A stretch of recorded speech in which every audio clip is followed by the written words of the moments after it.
Ya, saudara, saya angkat lagi harian Kompas hari ini yang menghadirkan headline halaman hitam, tragedi Kanjuruhan. Ini sesuatu yang sebentar lagi mungkin akan mengalihkan perhatian kita dari berbagai kasus di tanah air karena ini harus diusut tuntas. Siapa yang paling bertanggung jawab dalam tragedi Kanjuruhan yang menewaskan paling tidak sampai sekarang angkanya 125 supporter sepak bola harus kehilangan nyawa di Stadion Kanjuruhan. Dan saya berulang kali berbicara mengenai kerusuhan sepak bola, bentrok antar supporter, dan selalu di depan dan di akhir dialog saya mengatakan bagaimana agar kejadian ini tidak terulang lagi. Apakah tragedi Kanjuruhan akan membuktikan bahwa dialog kami di media berulang kali dilakukan kepada stakeholder sepak bola di Indonesia benar akan menjadi kejadian yang terakhir kali? Pagi ini kami akan membahasnya dengan sejumlah narasumber yang diantaranya hadir di studio, pengamat sepak bola, Kesit Budi Handoyo. Selamat pagi Mas Kesit. Selamat pagi Mas Bayu. Dan kemudian hadir secara daring untuk Sapa Indonesia Pagi, ada Ketua YLBHI Muhammad Isnur dan juga Wakil Gubernur Jawa Timur Emil Elestianto Dardak atau Emil Dardak. Pak Gubernur, Mas Isnur, selamat pagi. Selamat pagi Mas Bayu, Mas Kesit. Selamat pagi. Ya, sebelumnya bela sungkawa kepada para korban dan keluarga, dan juga kepada Arema FC dan kepada kepolisian yang juga harus kehilangan anggotanya. Ini tragedi, kami berduka dan mudah-mudahan sekali lagi ini kejadian yang terakhir. Pak Emil, berapa sebenarnya korban yang tewas? Mudah-mudahan ini bisa menjadi atau paling tidak ini data resmi dari Pemprov Jawa Timur, Pak Emil, dan penanganan para korban. Jadi memang kemarin fokus kita bersama adalah untuk memastikan kita bergerak sesuai dengan kondisi yang real di lapangan. Jadi sempat BPBD menyampaikan angka kepada kami dan kemudian angka tersebut mungkin terinformasi kepada rekan-rekan Sanpers, tapi dari kunjungan lapangan kami segera menemukan bahwa ada potensi double entry karena banyaknya juga jenazah yang belum teridentifikasi sehingga multiple entry ini sulit diverifikasi di awal, tetapi dengan kerja keras seluruh pihak, termasuk tim DVI (Disaster Victim Identification), juga tim Rumah Sakit Saiful Anwar, keseluruhan sudah teridentifikasi sehingga angka yang disampaikan Pak Menko PMK tadi, sebagaimana diputar, itulah angka final yang jadi rujukan kita semua. Ya, kita berduka 125 saudara kita meninggal dunia karena peristiwa ini. Ya, Pak Emil, kemudian korban yang luka-luka juga sudah terdata. Bagaimana kemudian para korban, keluarganya terutama, bisa mendapatkan informasi yang paling mendekati? Artinya mereka ada keluarganya dirawat di mana? Jadi hotline centernya itu sekarang ditempatkan di mana? Terutama di Malang. Sejak kemarin siang telah berdiri posko di halaman Balai Kota Malang. Dan di situ bisa dikunjungi dan telah dikunjungi, kami melihat buku tamu per kemarin siang, menjelang sore itu 43 melaporkan, namun dari komunikasi kami dengan Kadinkes Kota Malang tadi pagi, hampir keseluruhan sudah bisa disambungkan dengan anggota keluarganya, entah tersambung sendiri atau berhasil disambungkan dengan data yang dicek ke rumah sakit. Masih ada sebagian, tapi kami belum berani menyebut angka karena harus diverifikasi, tapi jauh lebih kecil daripada jumlah yang ada di buku tamu yang kemarin kami lihat. Artinya sudah banyak yang bisa dipertemukan. Dan juga nomor yang bisa dihubungi apabila masih ada yang mencari anggota keluarganya adalah 0821 4040 3223. 0821 4040 3223. Jadi ini yang bisa dihubungi apabila tidak bisa langsung ke lokasi, karena memang ada juga yang melaporkan itu dari luar Kabupaten Malang atau Kota Malang. Saya sedikit ulangi ya Pak Wagub, 0821 4040 3223. Nanti juga akan dituliskan dan dimunculkan di layar. Baik. 0821 4040 3223. Kenapa kita mengulangi dan penting sekali hotline ini karena setahu kami banyak nih Saudara-saudara, teman-teman saya yang supporter sepak bola suka lupa bawa ID sehingga kemudian akan menyulitkan nanti jika terjadi hal-hal pencarian identitas dan lain-lain. Yang terbaik bagi seluruh korban dan keluarganya agar bisa mendapatkan informasi yang sesungguhnya. Pak Wagub, sedikit lagi sebelum saya ke Mas Isnur dan juga Mas Kesit. Semalam juga sudah ada inspeksi dari Kapolri, Ketum PSSI, Menpora, juga Ibu Khofifah, Gubernur Jawa Timur. Intinya apa yang kemudian akan dihadirkan setelah hampir semua stakeholder baik Pemprov maupun dari stakeholder keamanan dan sepak bola ini kemarin melakukan inspeksi di Stadion Kanjuruhan, Pak Emil? Baik, kalau kita cermati arahan Bapak Presiden, ada yang disampaikan kepada Menteri Kesehatan dan Gubernur, ada yang disampaikan kepada Menpora dan Kapolri, dan ada yang khusus kepada Kapolri. Tentu kami memang juga selaras dengan apa yang menjadi priority kami, bahwa pada Menkes dan Gubernur fokusnya adalah kepada penanganan korban, di mana kemarin 125 telah teridentifikasi berkat kerja baik dari tim Disaster Victim Identification DVI Polri dan juga Rumah Sakit Saiful Anwar juga memberikan dukungan tempat dan juga mungkin tenaga forensik yang dibutuhkan. Dan hari ini tentu kita masih memantau, kemarin kami ke Rumah Sakit Wafa Husada misalnya ada 3 pasien, 2 pasien memang dari kemarin lusa semalam sudah dibawa ke sana dan harus dioperasi, sedangkan 1 baru masuk, jadi dia ke rumah, dia ada keluhan, dia ke puskesmas, kemudian tangannya dibalut dan dirujuk ke rumah sakit tersebut. Jadi memang yang ingin kami sampaikan bahwasanya penanganan korban pun masih membutuhkan atensi yang mendetail. Kunjungan Bu Gubernur ke lokasi, ke rumah duka, dan tadi memberikan santunan yang juga merupakan santunan bersama dari Pemprov, ada dari Pemkab atau Pemkot, dan juga dari Bank Jatim. Ini adalah hasil dari melihat kondisi di lapangan. Nah, kalau kaitannya tadi dengan arahan Bapak Presiden pada Menpora, Kapolri, dan juga Kapolri, Ibu Gubernur tentu selalu senantiasa taat asas dan memberikan dukungan yang terbaik, termasuk ikut mendampingi kunjungan tersebut. Tapi sekali lagi pernyataan apapun yang akan kita keluarkan baik dari instansi kami maupun bersama-sama harus paripurna ya, Mas Bayu. Jadi kita juga menghormati proses yang dilakukan dengan penuh kehati-hatian, namun tentunya dengan seefisien mungkin secara waktu. Jadi kami pada posisi ini sesuatu yang membutuhkan kolaborasi dan sinergi yang baik dan optimal. Baik, oke. Saya pindah ke Mas Isnur dari YLBHI. YLBHI bersama, saya sebutkan nih, Koalisi Masyarakat Sipil, begitu menyebutnya, juga concern terhadap peristiwa atau tragedi Kanjuruhan, Mas Isnur. Imparsial, LBH Surabaya, Pos Malang, LBH Jakarta, YLBHI, PBHI Nasional, Kontras, Setara Institut, LBH Pers, Elsam, Sentra Inisiatif, ICW, Walhi. Mengapa ini menjadi concern bagi teman-teman di Koalisi Masyarakat Sipil, Mas Isnur? Ya, terima kasih Mas Bayu. Pertama tentu kita sangat berduka kepada korban ya, dan semoga korban segera dapat kekuatan dan lain-lain sehingga yang lain juga segera sembuh gitu. Mengapa? Pertama ini menyangkut nyawa manusia, Mas.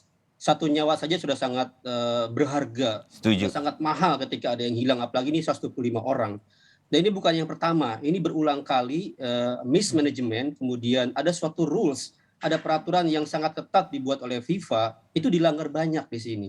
Dari mulai kemudian bagaimana asesmen awal, bagaimana kemudian jam tayang, bagaimana tiket dijual melebihi kapasitas, bagaimana ada aparat ya, yang harusnya dia sebagai steward, tidak boleh pakai seragam tentara lengkap, polisi lengkap di dalam stadion, Mas. Kalaupun mau polisi dilibatkan dalam stadion, dia pakai pakaian steward putih, hitam, pakai pakaian yang menyolok. Ini bisa kita lihat bagaimana pasukan di lapangan pakaian lengkap dan terlihat banyak video ada kekerasan. Itu yang namanya supporter pasti terpancing emosinya ketika ada temannya, ada sahabatnya yang dipukuli, sehingga ini kan nggak ada supporter lawan ya, nggak ada supporter Persebaya gitu. Ini antara sesama Arema saja gitu. Makanya mereka masuk ke dalam stadion. Dan yang paling parah adalah pendekatan yang sangat dilarang oleh FIFA, belajar pengalaman Peru, Hillsborough, di mana gas air mata itu dapat mengakibatkan sangat fatal. Dan ketika orang sedang panik, orang sedang sedang menunggu, sedang bagaimana banyak massa ditembak gas air mata. Itu bagaimana crowd sakit, panik akan terjadi saat yang sama, orang mencari pintu keluar dengan sangat cepat. Ya. Terjadilah tumpuk menumpuk, injak menginjak, dorong mendorong. Itu yang menurut kami sangat fatal akibatnya. Pendekatan keamanan yang seharusnya berbeda dengan pendekatan olahraga dalam sepak bola. Ya, ini Mas Kesit, Anda dekat dengan dunia sepak bola, Anda dekat dengan stakeholder sepak bola, sampai sekarang masih aktif juga untuk menulis mengenai olahraga termasuk sepak bola. Yang dikatakan Mas Isnur sebagai koalisi masyarakat sipil benar adanya. Banyak pelanggaran yang harusnya kita jaga dengan baik. Betul, ya, saya sependapat ya, saya sepakat dengan apa yang disampaikan oleh Mas Isnur tadi ya, dari koalisi masyarakat sipil. Betul, memang kalau kita telaah ya pasca kejadian ini banyak sekali pelanggaran yang terjadi ya, pelanggaran terhadap regulasi utamanya ya, yang jelas saja lah yang terkait dengan regulasi FIFA mengenai tidak boleh adanya gas air mata. Gas air mata di dalam stadion. Sangat fatal. Belum lagi seperti yang disebutkan juga oleh Mas Isnur tadi dan juga kita sama-sama ketahui, kita banyak baca di media terkait dengan over capacity ya. Tiket yang dijual lebih. Kemudian juga bagaimana protap pengamanan itu dijalankan dalam sebuah pertandingan sepak bola. Jadi memang saya pikir tepat ya untuk kemudian ada tim investigasi yang memang harus menuntaskan persoalan ini dan siapa yang bertanggung jawab atas tragedi ini. Ya. Ini yang menurut saya sangat penting untuk segera diungkap ya. Karena biar bagaimanapun juga kita sangat memprihatinkan ya. Tentunya duka cita yang mendalam juga kita sampaikan kepada Aremania ya yang begitu banyak kehilangan supporternya dan ini menjadi tragedi terbesar kedua ya. Setelah di Peru ya dengan 300 lebih, kemudian juga ada di Ghana tahun 2001 itu yang jumlahnya juga cukup banyak, tapi Indonesia sekarang jadi menempati peringkat kedua dan ini kampanye yang buruk Mas untuk sepak bola Indonesia di mata dunia. Apalagi kita mau ada Piala Dunia U20 tahun depan dan pasti ini menjadi concern begitu. Dalam rangka kemudian kita mencoba mengevaluasi sebagai orang yang berada jauh tetapi kita concern terhadap peristiwa ini dan terhadap sepak bola Indonesia yang ini kejadian berulang lagi. Ini bukan pertama kali saya mendengar sebuah analisa Mas Kesit. Tiket dijual melebihi kapasitas. Stadion itu 38.000 sudah full. Tidak boleh full stadion. Benar kan saya? Betul. Seperti juga konser nggak boleh kapasitasnya full. Itu standar operating prosedur buat safety. Betul. Kita jual dari data yang sekarang ada di media 42.000 bahkan mungkin lebih. Setelah satu-satu, ini siapa yang sampai jual seperti ini menurut Mas Kesit? Iya, kalau terkait dengan penjualan tiket sudah pasti yang langsung berhadapan adalah panitia pelaksana ya. Panitia pelaksana dalam hal ini tentu saja tuan rumah ya. Karena mereka lah yang mengendalikan berapa banyak kemudian tiket yang harus dijual. Tentunya dengan melihat kapasitas dari stadion itu sendiri ya. Kalau kapasitasnya 38.000 ya tentunya tidak boleh menjual lebih dari itu. Bahkan pas pun tidak boleh ya. Artinya harus ada spare yang dikosongkan terkait dengan jumlah tempat duduk yang ada di stadion. Oke. Pertandingan derby Jatim atau juga pertandingan-pertandingan lain yang punya kemungkinan adanya kerusuhan sebagai sebuah worst skenario.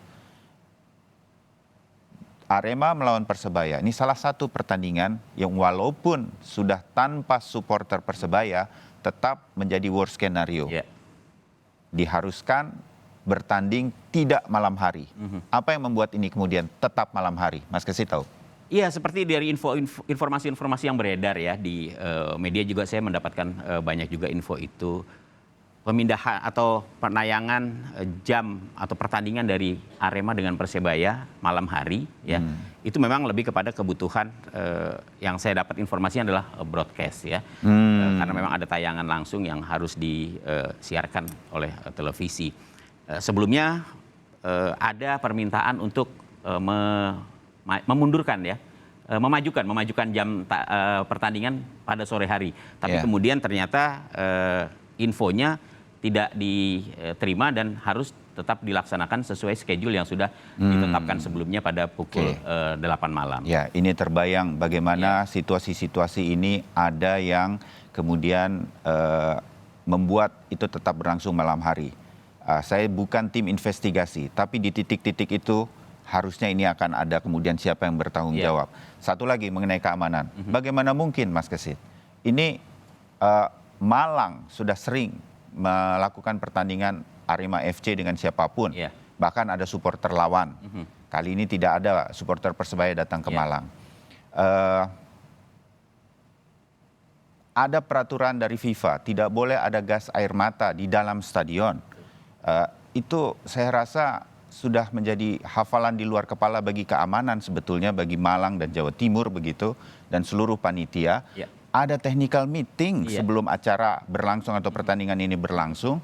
Bagaimana mungkin ribuan penonton bisa naik ke dalam dari tribun, datang masuk ke dalam stadion dan tidak terkendali? Situasi keamanan ini juga luput dari pihak penyelenggara, menurut Mas Kesit? Iya, ketika terjadi technical meeting ya, tentunya masing-masing pihak sudah melaporkan ya. Artinya misalnya dari jumlah penonton, berapa tiket yang dijual. Sebenarnya ketika ada informasi bahwa tiket yang dijual melebihi kapasitas ya atau pas dengan kapasitas, ini sebenarnya sudah bisa dipertanyakan pada saat jumlah pasti ketahuan. Iya, pasti ketahuan. Sehingga keamanan bisa ditambah sebetulnya. Terkait kemudian adanya gas air mata misalnya yang kemudian ada. Ini juga sebenarnya protapnya kan sudah jelas ya dalam peraturan atau regulasi tentang safety di dalam yang disinggung Mas Isnur tadi kan, peraturan kan FIFA. Persoalannya ada nggak yang mengingatkan? Ya, ini saya pikir menjadi tugasnya federasi, tugasnya PSSI, kemudian ada LIB sebagai pelaksana dari kompetisi Liga 1 ya. Ketika ada technical meeting, tentunya hal ini kan harus terus diingatkan gitu ya. Bahwa kemudian polisi punya protap sendiri, iya ya. Aparat punya protap sendiri menangani sebuah kerusuhan, iya itu punya. Tapi ini kan sepak bola yang juga harus diingatkan kembali oleh PSSI ya maupun PT Liga sebagai operator dari pelaksanaan kompetisi. Nah, pertanyaannya ini diingatkan atau enggak? Ya, kalau kemudian terjadi seperti yang di Kanjuruhan hari Sabtu lalu, berarti kan tidak ada yang mengingatkan ini. Ya, sehingga Mas kemudian Bayu, terjadi. Ya, Mas Isnur sedikit dan silakan. Kita bisa lihat 2019 itu ada pertemuan ya, ada instruksi khusus dari Mabes. 2019 nih di tempat yang sama di Arema versus sama Persebaya. Itu jelas ada instruksi khusus. Pertama, aparat harus simpatik, tidak boleh menggunakan seragam yang sangat kira-kira vulgar ya PDL. Yang kedua, tidak boleh ada gas air mata. Itu instruksi yang tegas di 2019. Jadi kita baru 2 tahun kejadian lupa gitu. Kenapa pertanyaannya? Saya melihat juga ini penting evaluasinya bukan hanya di Panpel dan di LIB, tapi di PSSI. Di PSSI itu ada namanya security officer yang menjaga quality control bagaimana FIFA itu terlaksana di lapangan. Memang ada posisinya, tapi siapa orangnya? Orangnya yang menjaga bagaimana? Dulu ada Pak Nug, bagian yang sangat ketat ya, mengingatkan polisi dan lain-lain, melatih, menjaga agar pendekatan humanis itu dilakukan di lapangan gitu. Nah ini saya nggak tahu kenapa PSSI kehilangan kontrol atas pelaksanaan ini. Jadi yang perlu diinvestigasi bukan hanya Panpel, bukan hanya kepolisian, tentara, dan LIB, PSSI. Jadi saya mendorong tim investigasinya, kita mendorong bukan hanya PSSI sebagai tim investigator, tapi PSSI sendiri harus diinvestigasi.